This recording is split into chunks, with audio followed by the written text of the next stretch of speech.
नमस्कार दोस्तों, स्वागत है हमारे यूट्यूब चैनल में। फ्रेंड, आज के वीडियो में हम बायोलॉजी का एक बहुत ही महत्वपूर्ण टॉपिक है कोशिका यानी सेल। तो आज की वीडियो में हम सेल के बारे में जो भी महत्वपूर्ण बिंदु हैं परीक्षा की दृष्टि से वो सभी डिस्कस करने वाले हैं। तो प्लीज वीडियो को पूरा देखें। चलिए स्टार्ट करते हैं। दोस्तों, कोशिका जो है सजीवों की सबसे छोटी संरचनात्मक इकाई है। जी हाँ दोस्तों, कोशिका ही सबसे छोटी इकाई है। इन्हीं कोशिकाओं से मिलकर हमारा शरीर बनता है। दोस्तों, यहाँ पे एक पॉइंट और याद रखना कि जो हमारा शरीर है वो कोशिकाओं के आकार पर निर्भर नहीं करता है। जैसे हम उदाहरण से समझते हैं, हाथी और चींटी है। हाथी का आकार बहुत बड़ा होता है और चींटी बहुत छोटी होती है। तो ऐसा नहीं है कि हाथी की कोशिकाएं बहुत बड़ी बड़ी होती हैं और चींटी की कोशिकाएं बहुत छोटी छोटी होती हैं।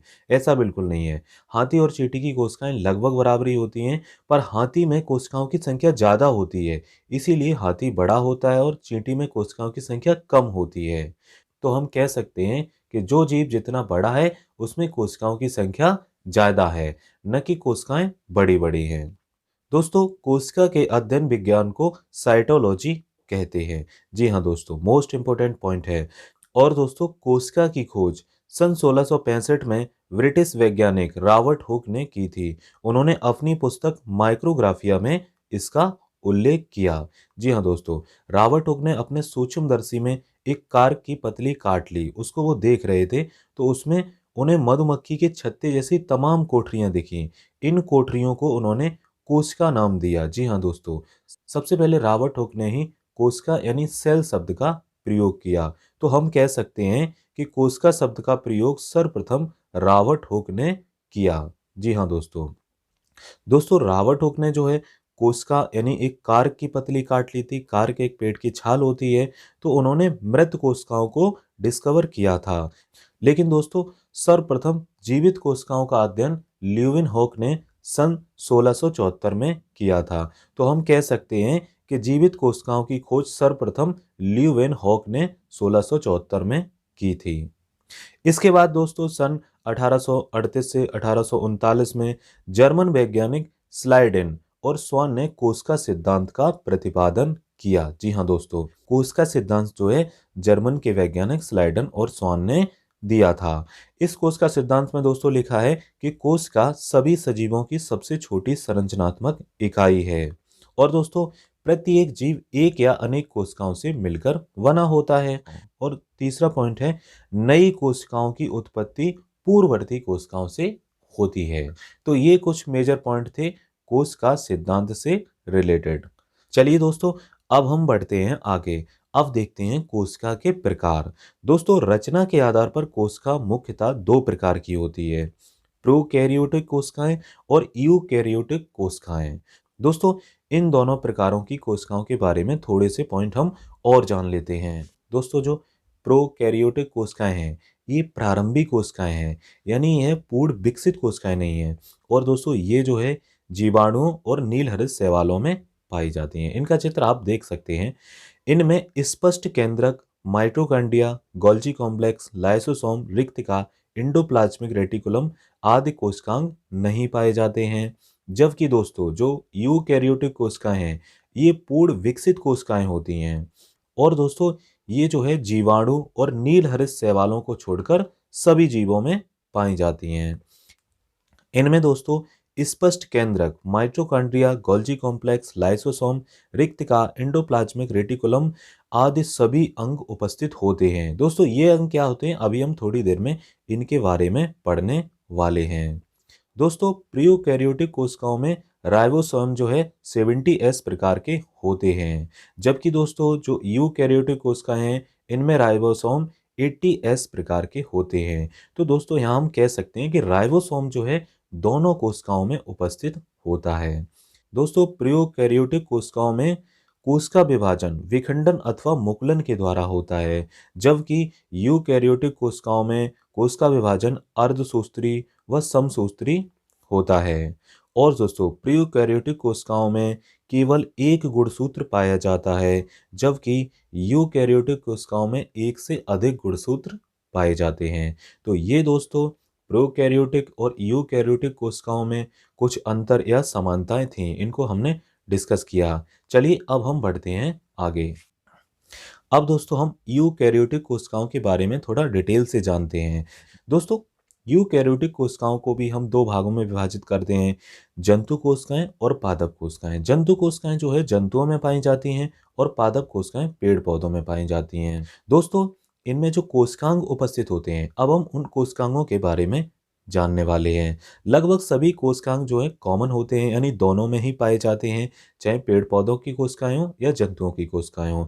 जैसे कोशिका झिल्ली, माइटोकॉन्ड्रिया, कोशिका द्रव, केंद्रक, राइबोसोम, रिक्तिका और लाइसोसोम, इंडोप्लाज्मिक रेटिकुलम और गोल्जी कॉम्प्लेक्स, ये कोशिकांग जो हैं दोनों ही प्रकार की कोशिकाओं में उपस्थित होते हैं, यानी जंतु कोशिकाओं में भी और पादप कोशिकाओं में भी। दोस्तों, इसके अलावा कुछ अंग ऐसे भी होते हैं जैसे कि कोशिका भित्ति और लवक। दोस्तों, कोशिका भित्ति और लवक जो है सिर्फ और सिर्फ पादप कोशिकाओं में ही पाया जाता है, जंतु कोशिकाओं में इसका अभाव होता है। वहीं दोस्तों, जंतु कोशिकाओं की तरफ देखते हैं तो जो सेंट्रोसोम है, यानी जिसे हम तारक काय कहते हैं, वो सिर्फ और सिर्फ दोस्तों जंतु कोशिकाओं में ही पाया जाता है। पादप कोशिकाओं में इसका अभाव होता है।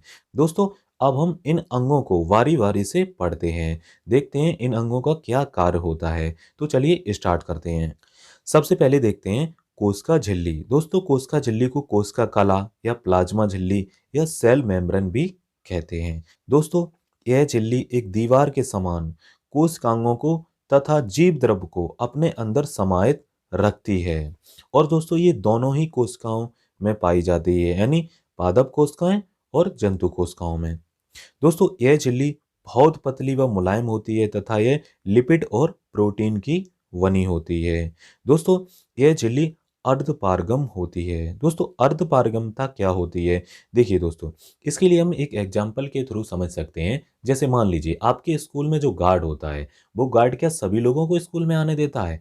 नहीं, वो जो स्कूल से जुड़े लोग हैं, जैसे टीचर हो गए और स्टूडेंट हो गए, उन्हीं को अंदर आने देता है, बाकी वो किसी को भी अंदर नहीं आने देता है। ऐसे ही दोस्तों, अर्धपारगम झिल्ली होती है। दोस्तों, अर्धपारगम झिल्ली उन्हीं पदार्थों को अंदर आने देती है जो कोशिकाओं के लिए आवश्यक होते हैं।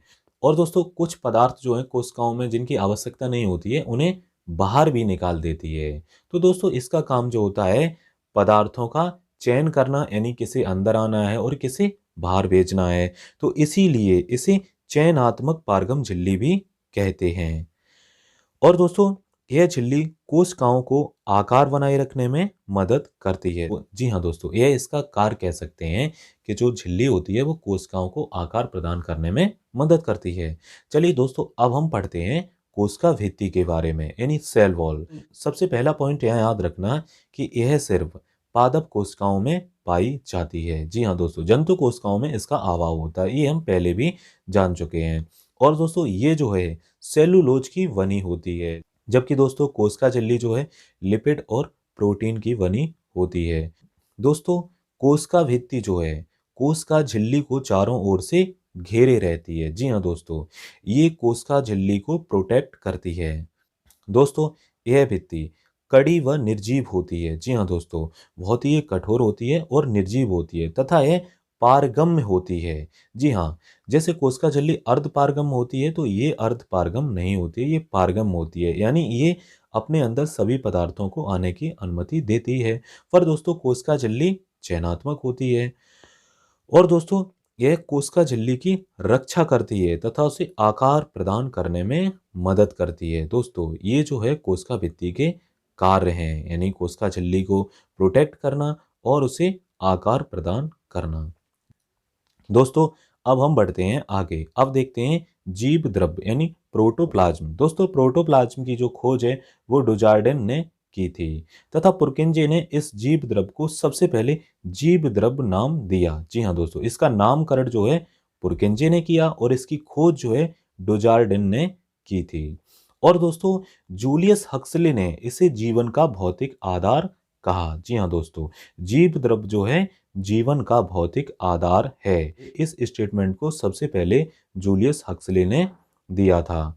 और दोस्तों, जीव द्रव्य का 80% भाग जो है जल का बना होता है तथा शेष 20% भाग प्रोटीन, वसा, कार्बोहाइड्रेट व अन्य पदार्थों से निर्मित होता है।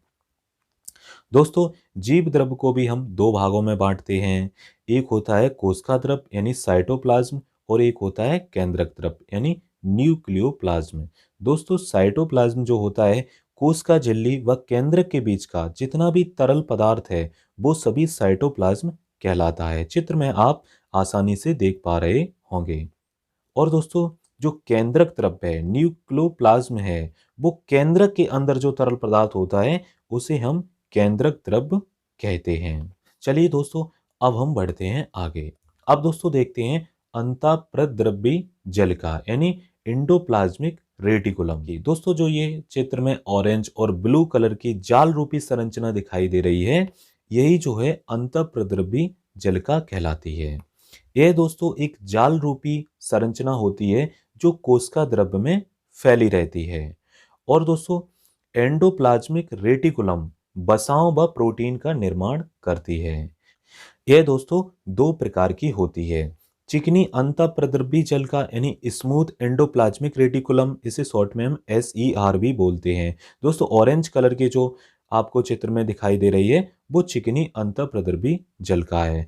और दोस्तों दूसरी है खुरदरी अंतःप्रद्रव्य जलिका यानी रफ एंडोप्लाज्मिक रेटिकुलम, इसे शॉर्ट में RER भी बोलते हैं। दोस्तों जो ब्लू कलर का आपको एंडोप्लाज्मिक रेटिकुलम दिखाई दे रहा है वो खुरदरी अंतःप्रद्रव्य जलिका है। दोस्तों ये खुरदरी क्यों होती है? इसकी झिल्लियों पर जो है राइबोसोम चिपके रहते हैं। जी हाँ दोस्तों, इसीलिए ये खुरदरी होती है। और दोस्तों एक पॉइंट और याद रखना, जो अंतःप्रद्रव्य जलिका है यानी एंडोप्लाज्मिक रेटिकुलम है ये कोशिका का कंकाल तंत्र कहलाता है। जी हाँ दोस्तों, इसे हम कोशिका का स्केलेटन सिस्टम भी कह सकते हैं।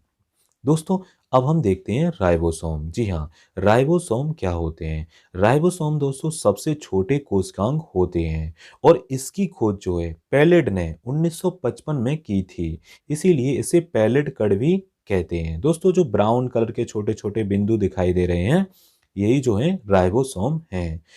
कुछ राइबोसोम रफ एंडोप्लाज्मिक रेटिकुलम में चिपके रहते हैं तथा कुछ गुच्छों के रूप में या ऐसे ही कोशिका द्रव में बिखरे पड़े रहते हैं। दोस्तों ये जो है RNA के बने होते हैं जो प्रोटीन का संश्लेषण करते हैं यानी प्रोटीन का निर्माण करते हैं। इसीलिए दोस्तों इन्हें यानी राइबोसोम को प्रोटीन की फैक्ट्री कहा जाता है। ये दो प्रकार के होते हैं, 70S प्रकार के और 80S प्रकार के। 70S प्रकार के जो राइबोसोम होते हैं वो प्रोकैरियोटिक कोशिकाओं में पाए जाते हैं और जबकि 80S प्रकार के जो राइबोसोम होते हैं वो यूकैरियोटिक कोशिकाओं में पाए जाते हैं। ये हम पहले ही पढ़ चुके हैं। अब दोस्तों देखते हैं हम गोल्जी कॉय यानी गोल्जी बॉडी या गोल्जी कॉम्प्लेक्स। दोस्तों जो आपको डार्क पिंक कलर की जो ये छोटी छोटी जो ये दोस्तों ये नलियां दिख रही हैं यही गोल्जी कॉम्प्लेक्स है।